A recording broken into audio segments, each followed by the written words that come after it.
大家好，欢迎来到快乐手工。卷尺朋友们都有吧？手工呢经常会用到。今天呢我就来做一个小手工。首先呢在180克的铺棉上面，我们把卷尺的轮廓呢给描下来。铺棉呢我们需要2份。这块材料呢就是上次做卡包的时候剩下的哈，今天呢我就用这块图案，大小呢也差不多。我们把铺棉呢烫上去。铺棉呢烫在了面料上，那我们呢放1厘米的缝缝，我们剪2片一样大小的里子哈，把它给盖上去。然后呢，我们要包边条，包一边。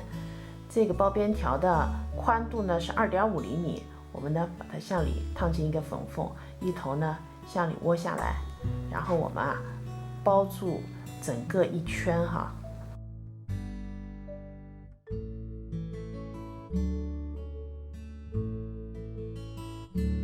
2片呢我就缝好了，现在把卷尺夹在中间。那缝的时候这儿有个口子哈，我们对准卷尺的这个口子，然后呢用长针把2片给缝起来。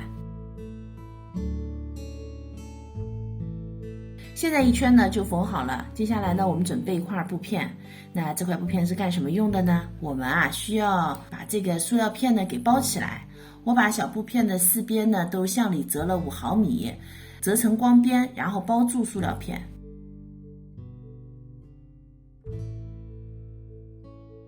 现在这个呢就包好了，我包好后呢，觉得要是做的小一点好像会更好看哈。这个定位布做这样的小手工呢是很合适的，大家觉得呢？这期视频内容就是这些了，感谢您花宝贵的时间来看我的视频，记得帮忙点赞哦，咱们下期再见。